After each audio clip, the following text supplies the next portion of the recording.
Hey guys, it's Keith, and just moments ago, Bloodborne went live for PlayStation 4 users who downloaded it in advance, and I'm pretty goddamn psyched. This is like my most anticipated game of the year as a pretty big Souls fan. As a quick bit of background for people who are new here, I'm someone who has beaten all three of the previous Souls games, Demon Souls, Dark Souls 2, twice each at the very least, so I'm not exactly one of those super dedicated people, but I've definitely played the series quite a bit and had some fun with it. I'm going in blind here. I've been careful not to spoil this game for myself, so all I really know about it is that instead of hollowing, the big threat in this game is that there's some sort of beast infection, and it cut back to the start menu. It's going to be a much more aggressive game with transforming weapons, and from there on, that's all I really know. We're just going to get started. I'm going in blind, so that means I'm going to make mistakes, but I'm going to try to learn from it, and judging by the fact that I've beaten the other games, I think I'm capable of doing so. So let's have some fun and discover things together. Or point and laugh at me as you watch me discover things that you already know because you're watching this a month from now, or a year from now.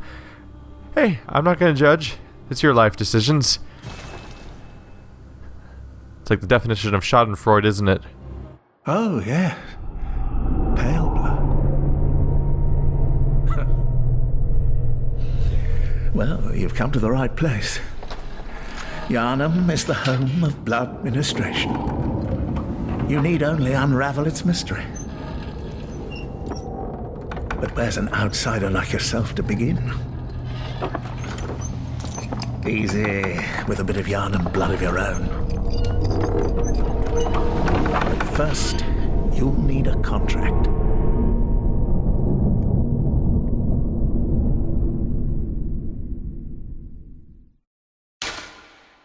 A contract, you say? I look like a weird vampire man.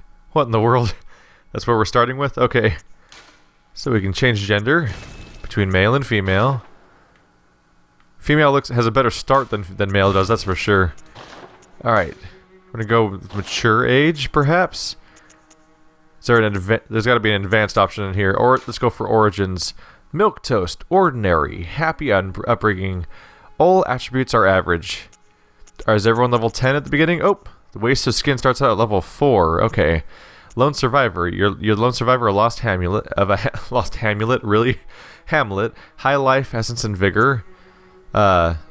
Troubled childhood, suffered misfortunate youth, highly resilient as a result. I think I'm gonna go for skill. So let's see what the high skill ones are. Professional is a pretty high skill character. Specifically, let's see. Noble Scion, Military Veteran, and Professional are the highest skill rankings I'm seeing. Also, Troubled Childhood. Let's see here. Professional is probably a good way to go. A decent amount of endurance. Endurance is going to affect our stamina meter, so that's going to be the stat that like skills basically dexterity. So swift weapons are affected by skill, and endurance is going to affect our stamina meter, which is how much of an attack, how many attacks and stuff like that we can chain together without it being a problem. I think I like the look of Professional. The description there is born specialist, fit for sleuthing or academia. Let's work on this guy's really unfortunate appearance for a little while. Oh, there's a few voices here. Okay. Young. Mature.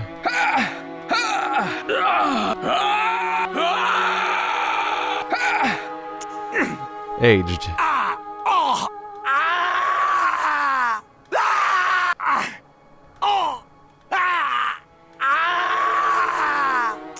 Some of these are surprisingly violent sounding. I don't know why I mean surprising, but you know. So this is gonna take me a while, so let's go ahead and skip ahead a bit. Alright, meet Oren the Professional. How professional is he? Well, I made him have the appropriate age, a little bit of scarring. And that, if nothing says professional like that mustache. I feel like we're ready for the part. Good. All signed and sealed. Now, let's begin the transfusion. Oh, don't you worry. Whatever happens, you may think it all a mere bad dream.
You found yourself a hunter.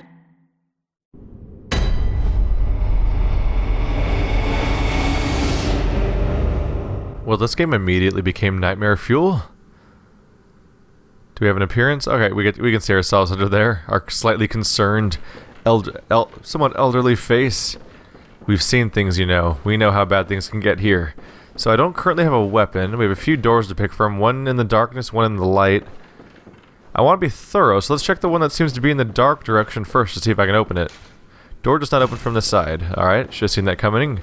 This game's supposed to have more of a Dark Souls 1 style level design. Oh. Whoopsie. Hang on a second. Just had to fix the camera very briefly. Wasn't set the way I meant it to. Alright. So what kind of nightmares await me and my lack of weapon right now? Alright, so we still have run being circle. That's still normal. View notes. No big deal, it's just a horrifying little group of bodies. What do you have to say to us? R1 is attack with the right hand weapon. Also, where's my weapon? So I can attack with my bare hands. R2 should be a strong attack.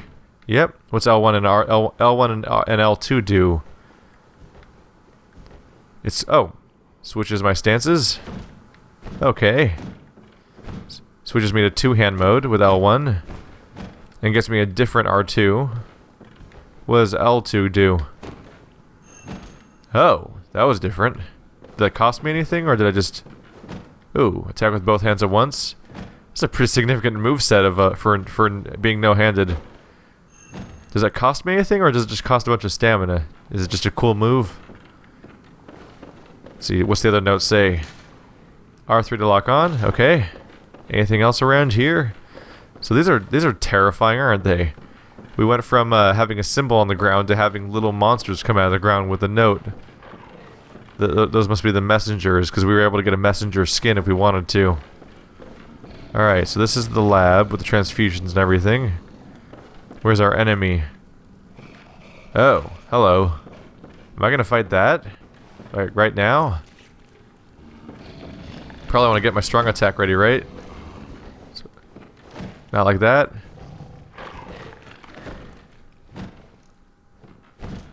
Let's play the game where I try to remember what freaking button was that cool attack. Did I already forget? That's fine. We'll go in two-hand mode and get ready to wail on this dude. Hey, buddy. Hey. Oh, you're not susceptible to damage at all. Okay. Oh no, I'm screwed. Ow. Ow. Is this a meant to die scenario? Because that went bad really fast.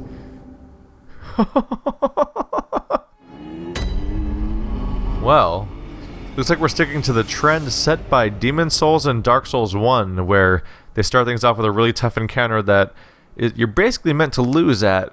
Granted, some crazy person can probably go through and beat it without dying, and then there's probably a reward for doing so, since that's what happened in the last two games as well. Are you the maiden in black of this game? An abandoned doll. Oh, it's a doll. It's not a person? Oh, the clothes moving in the wood made me think that it was currently alive. Okay, what do we have back here? That's terrifying looking. Trade in blood echoes with messengers to buy and sell items. So you can buy items from this person. Ooh, blood. You can get blood vials. Special blood vial that restores hit points. That's the main... That's the Estus flask of this game, basically. Quicksilver Bullets. You can use those with your gun, which I believe is the new version of parrying. So you have to interrupt enemy moves with your gun if you want to stun them. Molotov Cocktails and Pebbles. So this must be a fire explosion attack. And this pebble... I don't know if it actually does damage or if it's just... there's a good chance that the pebble's just meant to be a distraction or something. Either way, we don't have much reason to visit a store right now. Awaken at a selected location in Yharnam. So I can teleport to different places using this headstone. Not very useful yet, but it will be a big deal later. A lot of paths around here. I'm going to go the obvious path up this hill, because it's probably where I have to go to proceed. And right now I don't have the ability to do much else. Except gift from the messengers. So they're different weapons. Oh. So pick a melee weapon and then pick a ranged weapon is what's going on here. Okay, so we're going to pick our melee weapon. The messengers offer you a trick weapon. Choose one. Trick weapons are wielded in the right hand and employed in beast hunting. So I can choose the saw cleaver, the hunter axe, or the threaded cane. They have different scaling. Particularly, the threaded cane is the one that scales with skill, while the other ones scale with strength in particular. I'm going to go with the threaded cane, because that's what I sort of went with from the get-go, making myself the professional. It's a more sophisticated weapon to match my mustache. I love my mustache. No question my mustache. So I press right on the D-pad to equip it, don't I? Maybe? Hey, oh god. I think I just used something I shouldn't have used. Whoopsie. Or maybe I threw away some hit points and made bullets out of it. Either way, we should be careful. So can I equip my weapon from here? Threaded cane? There we go. Let's check out the moveset of this before we continue. So, here's R1. So it's basically a sword moveset. R2. Yep, thrust. This is pretty standard for sword. What's L2 do? It's the same left-hand attack as before, so it doesn't seem to be related to the weapon. And L1 is this gonna be transform? Yep. Alright, now it's in whip mode. So R1 is now a ranged attack instead of a close range attack. And R2 is just a more powerful version of it, basically. So this is gonna be handy. I like this moveset a lot, actually, because a sword's a pretty straightforward moveset just for basic combat, so I can understand what's going on there. Then switch to ranged mode, and now I could potentially attack a group of enemies, or I could attack enemies at greater length, which could be handy in particular for boss fights, because in boss fights you don't always want to get super close, or at least in other games. Sometimes, so when you're fighting a boss, it's handy to have a different extra range, which is why I would often switch, even if I was specializing in a different weapon in Dark Souls 2, I'd often switch to a spear, just because I had extra range for a boss fight that I was trying to not get hit by. Alright. I think there's switch attacks, so let's try starting a combo and then doing L1. There we go. So I was in the middle of a combo, and I switched weapons. I switched attack styles. And just like that, I did a thrust with the normal sword move in the middle of the whip combo. So you can chain the different combos together. I'll probably experiment with the gun less, because it costs me actual resources to use. The messengers offer you a firearm. Choose one of the firearms. Choose one. The firearms are wielded in the left hand and employed in beast hunting. So what are my options here? Hunter pistol, hunter blunderbuss. What is the difference between these? So they're both guns. The blunderbuss has higher durability, but the hunter pistol has higher higher blood attack? Which I don't necessarily know what that does. Oh, there's a whole other tree over there. So the Carol rune effect over on the right doesn't seem to change based on which one I highlight. So let's press triangle to toggle. Nothing's changing over there. Oh, that's just my character. Okay, so that doesn't necessarily matter. Okay, so everything on the far right doesn't necessarily matter. That's just my character stats in general. Good to know that it's there, though. What does square do? Display? Oh. It's a more detailed breakdown of stuff, but doesn't necessarily show me any more. Or maybe, I guess it's just different views. Hunter pistol. Pistol made at the workshop for hunters stalking beasts. Hunter firearms are specially crafted to employ Quicksilver Bullets fused with the wielder's own blood, boosting damage against beasts. The pistol is a quicker draw than the blunderbuss, allowing for speedier responses to attacks. A blunderbuss created at the workshop for the hunter's line at work, the hunter blunderbuss. Hunter firearms are specially crafted to employ Quicksilver Bullets fused with the wielder's own blood, boosting damage against beasts. The impact of this highly effective weapon counters beasts' swift movements, and its widespread is nigh on guaranteed to hit the mark. So basically, do you want a faster, more precise weapon, or do you want a weapon with a bit of spread, a potential for AoE? Huh. My first instinct is actually to go with the blunderbuss. I like the idea of having some AoE range to it, but I'm a little worried that maybe the speed difference is potentially a little crippling.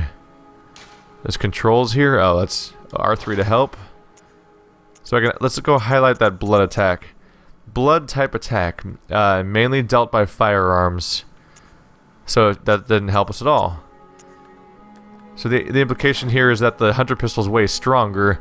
That said, I've heard that guns aren't really a damage dealer in this game, and that's not really the point. I'm gonna go with the blunderbuss for now. I say for now, but I don't know when we'll ever see one again.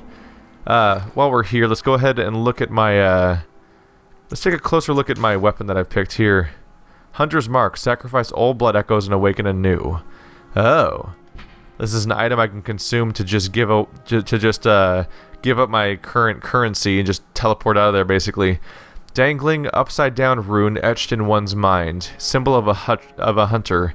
By focusing one's thoughts on this rune, a hunter loses all blood echoes but awakens fresh.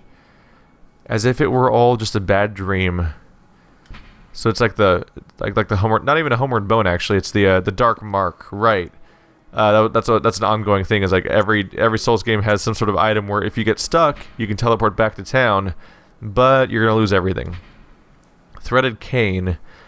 One of the trick weapons of the workshop, commonly used by hunters on their duties, sufficiently deadly as a rigid-bladed cane, but also serves as a whip when its blade is split into many.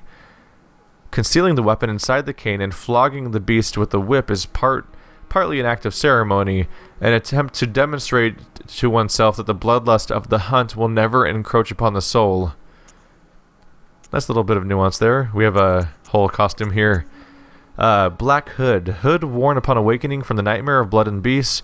Perhaps its wearer had to stay out of sight and travel by cover of darkness. Without memory, who will ever know?